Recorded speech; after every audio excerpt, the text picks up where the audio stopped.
നാളെ കേരളം പോളിംഗ് ബൂത്തിലേക്ക് പോവുകയാണ്. ഇനി ഏതാനും കേവലം മണിക്കൂറുകൾ മാത്രമാണുള്ളത്. ആളുകൾ വോട്ട് ചെയ്യുന്നതിന് പലതരത്തിലുള്ള മാനദണ്ഡങ്ങൾ. ഇതിനെ നമുക്ക് 3 ആയിട്ട് വേർതിരിക്കാം. ഒന്ന്, അടിമ മനോഭാവമുള്ള ആളുകൾ. തങ്ങളുടെ പാർട്ടി എന്ത് വൃത്തികേടുകളും തെറ്റ് ചെയ്താലും കാലാകാലങ്ങളായിട്ട് അടിമത്തം മനസ്സിലുള്ളതുകൊണ്ട് ഞാൻ ആ പാർട്ടിക്ക് തന്നെ കുത്തും, അല്ലെങ്കിൽ ആ നേതാവിന് തന്നെ കുത്തുമെന്ന് എന്ന ബോധത്തിനനുസരിച്ചിട്ട് പോളിംഗ് ബൂത്തിൽ പോകുന്ന ആളുകളുണ്ട്. മറ്റൊന്നെന്ന് പറയുന്നത്, രണ്ടാമത്തെ കൂട്ടര് കൃത്യമായിട്ട് രാഷ്ട്രീയ വിശകലനം നടത്തി കാര്യങ്ങളെ പഠിച്ച് മനസ്സിലാക്കി ഏത് മുന്നണി ആയിരിക്കണം ഇനി ഭരിക്കേണ്ടത്, ആരാണ് മികച്ചതെന്നനുസരിച്ചിട്ട് അവർക്ക് കുത്തുന്നവരുണ്ട്. മൂന്നാമത്തെ കൂട്ടരെന്ന് പറയുന്നത് യാതൊരു ധാരണയുമില്ലാതെ വെറുതെ ആർക്കെങ്കിലും പോയിട്ട് കുത്തുന്ന കൂട്ടരുണ്ട്. അപ്പം ഇങ്ങനെ 3ആയിട്ട് നമുക്കതിനെ വിഭജിക്കാം. ഇപ്പം കഴിഞ്ഞ ദിവസം മാത്യു കുഴൽനാടൻ പുറത്തുവിട്ട ഞെട്ടിപ്പിക്കുന്ന ആരോപണം, അതായത് മന്ത്രി കൃഷ്ണൻകുട്ടി നടത്തുന്ന ഫോൺ സംഭാഷണം. അതിൽ പറയുന്നത് 2018 ജലസേചന വകുപ്പ് മന്ത്രി മാത്യു ടി തോമസ്, ഇദ്ദേഹവും മറ്റ് LDF അല്ലെങ്കിൽ CPM നേതാക്കളും കൂടി ചേർന്നിട്ട് സ്വകാര്യ കമ്പനികൾക്ക് മണലെടുക്കാൻ വേണ്ടിയിട്ട് അതിൻ്റെ ഭാഗമായിട്ട് ഡാമും അതേപോലെ തന്നെ സ്പിൽവേ ഒന്നും തുറന്നു വിടാതിരുന്നത് അതുകൊണ്ടാണ്, ആ ഒരു കാരണത്താലാണ് ഒരു വലിയ ദുരന്തമായിട്ട് അന്നത്തെ പ്രളയം മാറിയത് എന്നാണല്ലോ പുറത്തു കൊണ്ടുവന്ന ആരോപണം. കൃഷ്ണൻകുട്ടി ഇതിനെ നിഷേധിക്കുകയാണ് ചെയ്തത്. നിഷേധിക്കുക എന്ന് വെച്ച് കഴിഞ്ഞാൽ അതൊരു AI ആണ്, നിങ്ങൾ വിശ്വസിക്കാൻ പറ്റില്ല. അപ്പോഴും അദ്ദേഹം വളരെ കോൺഫിഡൻസോടുകൂടി അദ്ദേഹത്തിന് പറയാൻ പറ്റുന്നില്ല, ഇതെൻ്റെ സംഭാഷണമല്ല, ഞാനിങ്ങനെ പറഞ്ഞിട്ടില്ല. അദ്ദേഹം ഇങ്ങനെ പറയുന്നേ ഇല്ല എവിടെയും. ഓർക്കുന്നില്ല. അങ്ങനെ ഉരുണ്ടുകളിയാണ് അദ്ദേഹം നടത്തുന്നത്. നാളെ പോളിംഗ് ബൂത്തിലേക്ക് പോകുമ്പോൾ പ്രബുദ്ധരായിട്ടുള്ള ജനം ഇത് മുഖവിലക്കെടുക്കുമോ അതോ തള്ളിക്കളയോ? ഇത് ജനം വിശ്വസിച്ചിരിക്കുന്നു എന്നുള്ള സത്യമുണ്ട്. കാരണം പറഞ്ഞിരിക്കുന്ന മാത്യു കുഴൽനാടനാണ്. സാധാരണഗതിയിൽ തെറ്റായ ആരോപണങ്ങൾ പറയുന്ന ആളല്ല മാത്യു കുഴൽനാടൻ. പിന്നെ സുപ്രീം കോടതിയിലെ ഏറ്റവും പ്രധാനപ്പെട്ട വക്കീലുമാണ്. ഇനിയിപ്പോട്ടെ, മാത്യു കുഴൽനാടൻ പറഞ്ഞ ഒന്നും കണക്കാക്കാതെ നമുക്ക് പറയാൻ പറ്റും. കൃഷ്ണൻകുട്ടിയുടെ സംഭാഷണത്തെ എൻഡോഴ്സ് ചെയ്ത 2-3 പേരുണ്ട്.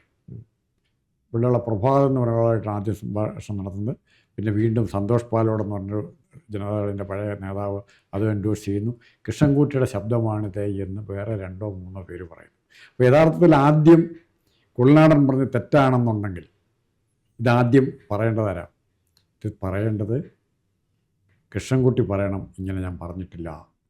അത് പക്ഷേ അതിന് പകരം അവിടെ എന്തെങ്കിലും ചെയ്ത സൂത്രപ്പണി തന്നെ. ഞാൻ ഓർക്കുന്നില്ല എന്നാണ് പറഞ്ഞിട്ടില്ല എന്ന് പറയുന്നത്, ഓർക്കുന്നില്ല എന്ന് പറയുന്നത് രണ്ടും രണ്ടാണ്. അപ്പോൾ പറഞ്ഞിട്ടുണ്ടാവാം. അപ്പോൾ പറഞ്ഞിട്ടുണ്ടെങ്കിൽ അതിൻ്റെ അർത്ഥം എന്താണ്? മാത്യു ടി തോമസ് ജനതാദൾ സർക്കിളിലും മറ്റ് ഇടതുപക്ഷ സർക്കിളിലും ഒക്കെ ഒരു സാത്വികനായിട്ട് അറിയപ്പെടുന്ന ആളാണ്, മാന്യനായിട്ട് അറിയപ്പെടുന്ന ആളാണ്. മാത്യു ടി തോമസിൻ്റെ ഭാഗത്ത് ഇങ്ങനൊരു പ്രശ്നം ഉണ്ടാകും സാമാന്യഗതിയിൽ ആരും വിശ്വസിക്കില്ല. അപ്പോൾ മറ്റേയാൾ പറയുന്നുണ്ട്, ഇത് മുഴുവൻ കേട്ടാലേ നിങ്ങൾക്ക് മാത്യു ടി തോമസ് ആരാണ്, അവൻ്റെ മാന്യത എന്താണ്, അവൻ്റെ മാന്യത എന്താണെന്ന് അറിയണമെങ്കിൽ സംഭാഷണം മുഴുവൻ കേൾക്കണമെന്നാണ്. അവിടെ കൃത്യമായി പറയുന്നു, കൃഷ്ണൻകുട്ടി പറയുന്നു, ഈ വെള്ളപ്പൊക്കത്തെക്കുറിച്ചുള്ള മുന്നറിയിപ്പ്, ഇങ്ങനെ വെള്ളപ്പൊക്ക കാലാവസ്ഥയിൽ മാറ്റം വരാൻ സാധ്യതയുണ്ടെന്നും കാലാവസ്ഥ വകുപ്പിൻ്റെ മുന്നറിയിപ്പ്, അത് കേന്ദ്രത്തിൽ നിന്നുള്ള മുന്നറിയിപ്പും കിട്ടുന്നു. അതുകൊണ്ട് അത്രയും നേരത്തെ ഈ സ്പിൽവേ ഉൾപ്പെടെയുള്ള സാധനങ്ങളെ തുറന്നു വിട്ട് അവിടെ ആറ്റിൽ നിന്ന് എത്ര വെള്ളം വന്നാലും, പുഴയിൽ നിന്നും കിഴക്കൻ വെള്ളം എത്ര വന്നാലും അത് ഒഴുകിപ്പോകാനുള്ള സംവിധാനം ഉണ്ടാക്കണമെന്ന് കേന്ദ്ര ഗവൺമെൻറ്റിൻ്റെ അവരുടെ ഡയറക്റ്റീവ് ആർക്ക് കിട്ടുന്നു? സംസ്ഥാന ഗവൺമെൻറ് കിട്ടുന്നു. ആ ഡയറക്റ്റീവ് കിട്ടുമ്പോൾ ഗവൺമെൻറ് എന്താ ചെയ്യേണ്ടത്? എത്രയും പെട്ടെന്ന് വെള്ളത്തിനുള്ള വഴി ക്ലിയറാക്കി കൊടുക്കണം. അതിന് പകരം ഇവർ ചെയ്തത് അത് കുറച്ചുകൂടി ബലമായിട്ട് വെള്ളം ഒഴുകിപ്പോകാത്ത സാഹചര്യം ഉണ്ടാക്കി. എന്തിനാണ് ഉണ്ടാകുന്നത്? ഇവരുടെ കൺസേൺ എന്ന് പറയുന്നത് അവിടെയുള്ള കരിമണലായിരുന്നു, സാൻഡ് ആയിരുന്നു. അത് കൂടിക്കിടക്കണം. ആ സാൻഡ് ഒഴുകിപ്പോകാൻ പാടില്ല. സാധാരണ മഴ വന്നു കഴിഞ്ഞാൽ ഒഴുകിപ്പോകും. അതിന് മുന്നോടിയായി തന്നെ ഈ സാൻഡ് സംരക്ഷിക്കുക, അല്ലാതെ ജനങ്ങളെ സംരക്ഷിക്കുക എന്നുള്ളതല്ല. അതിൻ്റെ ഭാഗമായിട്ട് കുറച്ച് നാൾ വെള്ളം ഒഴുക്കി വിടാതെ എന്താണ് അവിടെ വെള്ളം കെട്ടി നിർത്തിയിരുന്നു. കെട്ടി നിർത്തിക്കൊണ്ട് അപ്പുറത്തേക്ക് പോകുകയില്ല. മണൽ അവിടെ സുരക്ഷിതമായിട്ട് കിടന്ന് കുറേശ്ശായിട്ട് ഇവർക്ക് കൊണ്ടുപോകാനും പറ്റി. അതിൻ്റെ മാഗ്നിറ്റ്യൂഡ് അറിയണമെങ്കിൽ ആ കരാറെന്ന് പറഞ്ഞാൽ ആ മണൽ അവിടെ തന്നെ കൊടുത്താൽ 62 രൂപ ക്യൂബിക് മീറ്ററിന്, 62 രൂപയാണ് ക്യൂബിക് മീറ്ററിന്. അതേസമയം അത് പുറത്ത് പ്രോസസ്സ് ചെയ്ത് എത്തിച്ചു കഴിഞ്ഞാൽ 2000 രൂപ കിട്ടും ഒരു ക്യൂബിക് മീറ്റർ. എത്ര ക്യൂബിക് മീറ്റർ ഉണ്ടെന്നുള്ള കണക്കൊന്നും ആർക്കും അറിയത്തില്ല. സത്യം പറഞ്ഞാൽ അറിയത്തില്ല, ഇപ്പോഴും അറിയത്തില്ല, ആർക്കും അറിയത്തില്ല, എടുക്കാനും പറ്റില്ല. പക്ഷേ ഈ 2000 രൂപ അത്രയും ലാഭം കിട്ടുന്നൊരു പരിപാടി മാത്യു ടി തോമസിൻ്റെ മുമ്പിലേക്ക് വെച്ച് കഴിഞ്ഞപ്പോൾ, ഇലക്ട്രിസിറ്റി ബോർഡിൻ്റെ ഉദ്യോഗസ്ഥന്മാരുടെ മുമ്പിലേക്ക് വെച്ച് കഴിഞ്ഞപ്പോൾ, ജലസേന വകുപ്പിൻ്റെ ഉദ്യോഗസ്ഥന്മാരുടെ മുമ്പിലേക്ക് 2000 രൂപ ലാഭം കിട്ടുന്ന പരിപാടി മുമ്പോട്ട് വെച്ചപ്പോൾ ഇപ്പം കമന്ന് വീണാൽ കാപ്പണം എന്നുള്ള മുദ്രാവാക്യം വിളിച്ചെടുത്ത ചാടി വീഴുക. ഇത് അതിനു വേണ്ടിയുള്ള കൊള്ളയാണ് നടത്തി. ആ കൊള്ളയ്ക്ക് വേണ്ടി ആണ് ഇത്രയും മനുഷ്യരെ കേരളത്തിലെ അങ്ങേയറ്റം തൊട്ട് ഇങ്ങേയറ്റം വരെയുള്ള മുഴുവൻ മനുഷ്യരെയും വെള്ളത്തിൽ കിടത്തി നശിപ്പിച്ചത്? എത്ര പേര് മരിച്ചുപോയി, എത്ര പേരെ ജീവനോപാധി മുഴുവൻ പോയി. എന്നിട്ട് പറയാം സഹായിക്കണം സഹായിക്കണം എന്ന് പറഞ്ഞ് പിണറായി വിജയൻ പിച്ചച്ചട്ടിയായിട്ട് ഇറങ്ങുക. പ്രളയ ദുരിതാശ്വാസ ഫണ്ട് ഗൾഫിലേക്ക് പിരിക്കാൻ വയ്ക്കാത്തതിന് മോഡിയെ തെറി പറയുക. ഇത് വരുത്തി വെച്ചതാണ്. ഈ വെള്ളപ്പൊക്കം മുഴുവൻ ഇവിടെ കെട്ടി നിർത്തിയിട്ട് ഒരു വശത്ത് അവിടെ മണി, അതിന് വേറെ കാരണം തമിഴ്നാട്ടിലേക്കുള്ള വെള്ളം കിടായിരുന്നതിനും അവിടെയുണ്ട് മണൽ കരാറ്. അവിടെ സമ്പന്നരായ മണൽ കരാറുകാർ അവർക്ക് അവരുടെ മണൽ രക്ഷിക്കാൻ വേണ്ടി അവിടെ ഇത് ചെയ്തു. മണിയാർ ഡാമിലൊക്കെ ഇത് ചെയ്തു, പല ഡാമിലും ചെയ്തു. ഈ വെള്ളമാണ് കേരളത്തെ മുക്കിക്കൊന്ന വെള്ളമാണിത്. ഈ മുക്കിക്കൊന്ന മനുഷ്യനിർമ്മിത സർക്കാർ നിർമ്മിത പ്രളയം, സർക്കാർ പിണറായി സ്പോൺസേഡ്, മാത്യു തോമസ് നിർമ്മിത, സ്പോൺസേഡ് ബൈ കാണിക്കല്ലേ. ഇതിലിപ്പോൾ മുൻ JDS നേതാവ് ജനറൽ സെക്രട്ടറി ആയിരുന്നു പാലോട് സന്തോഷ്. അദ്ദേഹം പ്രതികരണം നടത്തിയിട്ടുണ്ട്. ആ പറഞ്ഞത് മുഴുവൻ സത്യമാണ്. മന്ത്രി കൃഷ്ണൻകുട്ടി തീർച്ചയായിട്ടും ഇങ്ങനെ പറഞ്ഞിട്ടുണ്ട്. അത് അന്ന് തന്നെ അവരുടെ സ്വകാര്യ ഗ്രൂപ്പുകളിലൊക്കെ വലിയ വിഷയമായിരുന്നു. അതിപ്പം മാത്യു കുഴൽനാടൻ പുറത്തു കൊണ്ടുവന്നു എന്നേ ഉള്ളൂ. വെല്ലുവിളിക്കുകയാണ് അദ്ദേഹം. ഇത് കൃഷ്ണൻകുട്ടി അല്ല എന്ന് പറഞ്ഞത് അദ്ദേഹം തെളിയിക്കണം. അങ്ങനെയാണെങ്കിൽ വെല്ലുവിളിക്കുകയാണ് ചെയ്യുന്നത്. കൃഷ്ണൻകുട്ടി അല്ലെങ്കിൽ അത് കൊള്ളാടൻ പറഞ്ഞിട്ടുണ്ട്. ഇന്നലത്തെ കൃഷ്ണൻകുട്ടിയിലെ പ്രതികരണം തന്നെ നമ്മൾ കേട്ട് കഴിഞ്ഞാൽ ശ്രദ്ധിക്കും. അദ്ദേഹത്തിന് ഒട്ടും കോൺഫിഡൻസ് ഇല്ല. അദ്ദേഹം ഞാനല്ല, ഇത് ഞാനേ അല്ല എന്ന് പറയുന്നേ ഇല്ല. ഇത് AI കാലമല്ലേ, AI ആയിരിക്കാം എന്നൊക്കെയാണ് പറയുന്നത്. അതിലൂടെ തന്നെ വ്യക്തമാണ് ഇത് തൻ്റെ തന്നെ സംഭാഷണമാണ്. അവിടെ ഇതിലും പ്രധാനപ്പെട്ടൊരു കാര്യം നമ്മൾ ശ്രദ്ധിച്ചാൽ മനസ്സിലാവും. മാത്യു തോമസും കൃഷ്ണൻകുട്ടിയൊക്കെ ജനതാദളിലെ പഴയ ജനതാ പാർട്ടി നീങ്ങി വന്ന പാർട്ടികളാണ്. ഇത്രയും അഭിപ്രായ വ്യത്യാസങ്ങളും തർക്കങ്ങളും മന്ത്രിമാരെ മാറ്റലും മന്ത്രിമാരെ തെരുവറയിലും ഉള്ള പാർട്ടി കേരള കോൺഗ്രസ് പോലും അത്രയും ആയില്ല. കാരണം അതാണ് അതിൻ്റെ ആഭ്യന്തര ഘടന. നേതാക്കന്മാർ അങ്ങോട്ടും ഇങ്ങോട്ടും കണ്ടാൽ മിണ്ടുക പോലും ഇല്ലാത്തവരാണ്. അപ്പോൾ മാത്യു തോമസിനെ മന്ത്രിസ്ഥാനത്ത് നിന്ന് മാറ്റി കൃഷ്ണൻകുട്ടി ആക്കിയപ്പോൾ കാര്യമായ പ്രതിഷേധം ഉണ്ടായില്ല. എന്തുകൊണ്ടാണ്? മാത്യുറ്റിക്ക് ഒന്നും മിണ്ടാൻ പറ്റാത്ത അവസ്ഥയിലായി. മാത്യുറ്റി ഇത് ചെയ്തു എന്നുള്ള വിവരം പിണറായി വിജയനും അറിയാം, കൃഷ്ണൻകുട്ടിക്കും അറിയാം, എല്ലാവർക്കും അറിയാം. ആരെങ്കിലും മാത്യുറ്റി ആരെങ്കിലും ചോദ്യം ചെയ്താൽ ഇത് മുഴുവൻ അന്ന് തന്നെ പുറത്ത് വരുമായിരുന്നു. അതുകൊണ്ട് മാത്യുറ്റി വളരെ മാന്യനായിട്ട് പാർട്ടി ആവശ്യപ്പെട്ടപ്പോൾ ഞാൻ മന്ത്രിസ്ഥാനം മാറിക്കൊടുക്കുന്നു എന്നുള്ള വ്യാജേനയാണ് ഇയാൾ മാറി. എന്നിട്ട് പറയുന്നേ മറ്റാരുണ്ട് LDF അല്ലാതെ മറ്റാരുണ്ട്? ഈ ആർക്കും പറ്റിയില്ല. മനുഷ്യനായിട്ട് ജനിച്ച ഒരു നേതാവിനോ ഒരു മനുഷ്യസ്നേഹിയായ ഒരു മനുഷ്യന് ഇതുപോലെ വെള്ളം ഒഴുക്കി വിട്ട് കൊള്ള നടത്താൻ പറ്റില്ല. ഇതിന് സമാനമായി ടിപ്പുവിനെ തോൽപ്പിക്കാൻ രാജാകാശദാസ് ഇവിടെ ഒഴുക്കി വിട്ടിട്ടുണ്ട്. പെരിയാറിൽ പട്ടാളക്കാർ തമ്പടിച്ചിരുന്നിടത്തേക്ക് വെള്ളം അവിടുന്ന് ഒഴുക്കി വിട്ടു, മോളിൽ നിന്ന് ഒഴുക്കി വിട്ടു. അത് വേണം പറയാം. അതുപോലെ ടിപ്പുവിനെ തോൽപ്പിക്കാനായിട്ട് എങ്ങനെ രാജാകാശദാസ് ചെയ്തോ അതിനേക്കാൾ ക്രൂരമായിട്ടാണ് മാത്യു തോമസും ഇടതുപക്ഷ നേതാക്കന്മാരും കൂടെ ഈ വെള്ളം ഒഴുക്കി വിട്ടത്. എത്ര പേരുടെ വീട് പോയി. എന്നിട്ട് അതിനൊക്കെ പിരിവ് നടത്തുക, തെണ്ടുക, ബക്കറ്റുമായിട്ട് തെണ്ടുക, അങ്ങോട്ട് എന്നെ ഗൾഫിലേക്ക് പിരിക്കാൻ വേണ്ടി. ഞങ്ങളാണ് രക്ഷകർ എന്ന് പറയുക. രക്ഷകർ എന്ത് രക്ഷകർ? ഞങ്ങൾ മനസ്സിലാവുന്നില്ല. എന്ത് രക്ഷകരാണ് ക്യാപ്റ്റൻ?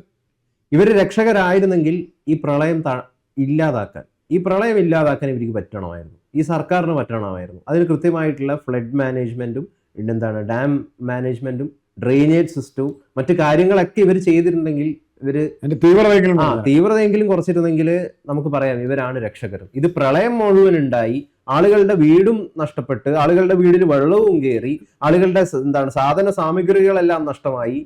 എന്നിട്ട് പറയുന്ന ഞങ്ങളാണ് രക്ഷകർ. പട്ടാളത്തിന്റെ മത്സ്യത്തൊഴിലാളികളുടെ എത്ര പേരുടെ വർക്കിംഗ് അവേഴ്സ് ഇവരെ രക്ഷിക്കാനായിട്ട് എത്ര ആയിരക്കണക്കിന് ആൾക്കാർ ശ്രമിച്ചില്ലേ? ഇങ്ങനെ ഒരു ഫ്ലഡ് ഉണ്ടായിക്കഴിഞ്ഞാൽ ഉത്തർപ്രദേശിലായാലും ഗുജറാത്തിലായാലും തമിഴ്നാട്ടിലായാലും മധ്യപ്രദേശിലായാലും എവിടെയായാലും ഉത്തരവാദിത്തപ്പെട്ട സർക്കാർ എന്താ ചെയ്യുക? അത് ഇവർ ചെയ്തിട്ടുണ്ട്. അതിനപ്പുറം ഒരു മഹനീയതയും ഇവർക്ക് കൊടുക്കേണ്ട ആവശ്യമില്ല എന്നുള്ളത് ഇവിടുത്തെ സാധാരണക്കാരുടെ ഫ്ലഡിനെ വരവേക്കല്ലേ. മതവും ജാതിയും രാഷ്ട്രീയവും എല്ലാം മറന്നുകൊണ്ട് ഇവിടെയുള്ള സാധാരണ ജനങ്ങൾ, മത്സ്യത്തൊഴിലാളികൾ, അങ്ങനെയുള്ള ഒരുപാട് പേര് മറ്റ് ആളുകളുടെ ജീവൻ രക്ഷിക്കാനായിട്ട് ഇവിടെ ഇറങ്ങി തീർച്ചിട്ടുണ്ട്. അപ്പോഴാണ് കാശ് പിരിക്കുക. അതൊരു വലിയ കാര്യം തന്നെയാണ്. അല്ലാതെ ഇവരാണ് വലിയ രക്ഷകരെന്ന് പറയേണ്ട ആവശ്യം എന്താണ്? എനിക്ക് തീർച്ചയായിട്ടും മനസ്സിലാകാത്തതുകൊണ്ട് അല്ലെ പറഞ്ഞു നടക്കുകയാണല്ലോ.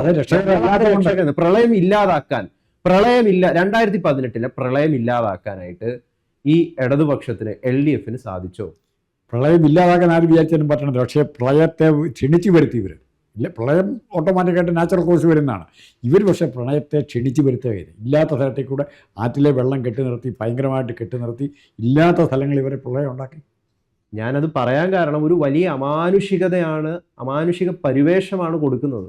അതുകൊണ്ടാണ് ചോദിച്ചത്, പ്രളയം ഇല്ലാതാക്കാൻ ഇവർക്ക് പറ്റിയോ? അല്ല, ഇതിനെപ്പറ്റി ഇപ്പം നമ്മൾ ഈ വിഷയം വന്നിട്ട് ഇന്നലെ തൊട്ട് രാവിലെ തൊട്ട് ഇത് പുറത്തു വരാൻ തുടങ്ങി, ഗംഭീരമായിട്ട് പുറത്തു വരാൻ തുടങ്ങി. ഏത് ബുദ്ധിജീവി, ഏത് സാംസ്കാരിക നായകൻ ചർച്ച ചെയ്തിട്ടുണ്ട് വിഷയം, ഏത് പ്രധാനപ്പെട്ട ചാനൽ ചർച്ച ചെയ്തിട്ടുണ്ട്.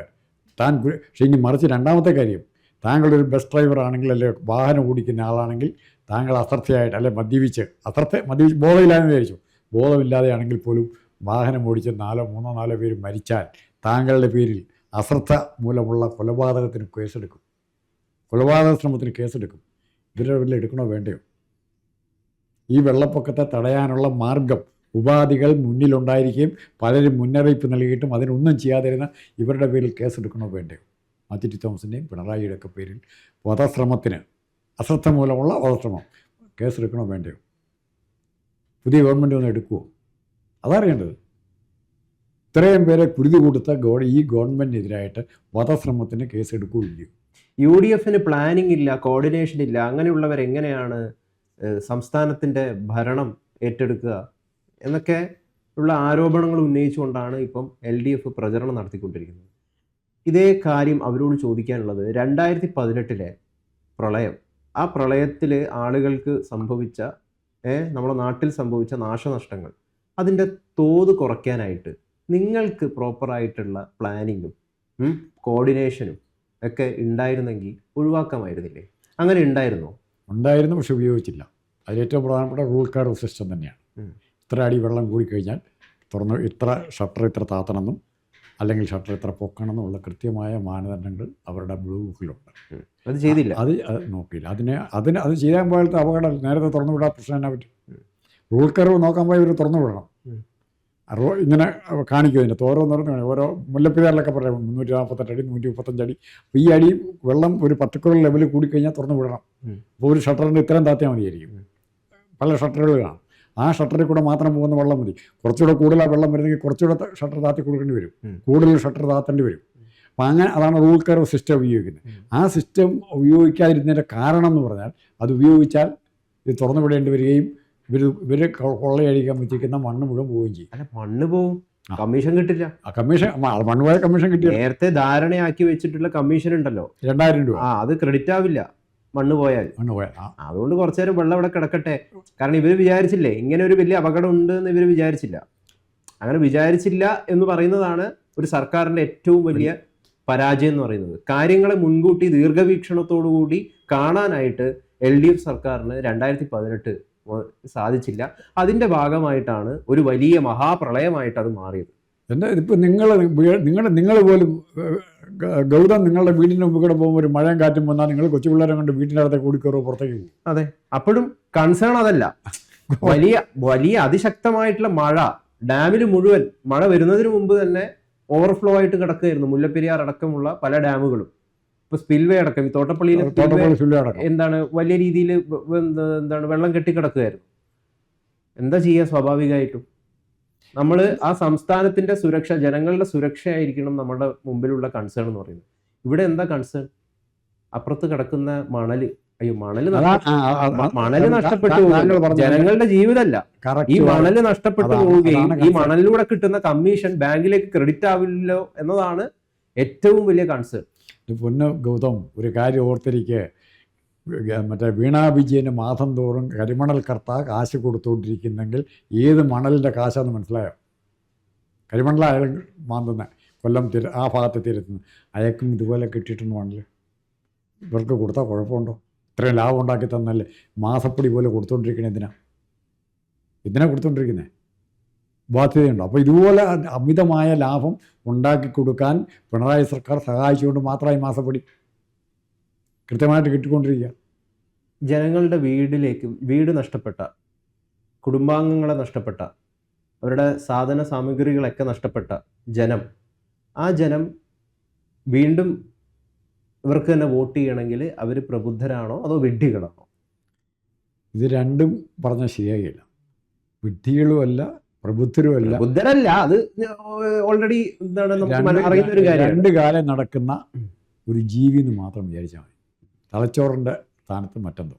അതാണ് കേരളത്തിലെ മലയാളികൾ ഇനി അടുത്ത വർഷത്തിന് വോട്ട് ചെയ്താൽ ഇത്രയും കാര്യങ്ങൾ കൺമുമ്പിൽ തെളിയിക്കപ്പെട്ട് നിൽക്കുമ്പോൾ വോട്ട് ചെയ്താൽ അവരെക്കുറിച്ച് അതേ പറയാൻ പറ്റുള്ളൂ.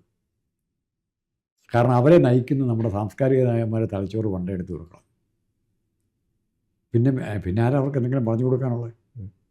അതാണ് കേരളത്തിൽ ഇന്ന് അനുഭവിക്കുന്ന തകർച്ചയുടെ കാരണം. ആ തകർച്ച പരിഹരിക്കാൻ ആർക്ക് പറ്റുമെന്നുള്ളതിനെക്കുറിച്ച് നമുക്ക് അഭിപ്രായ വ്യത്യാസമുണ്ട്, തർക്കങ്ങളുണ്ട്.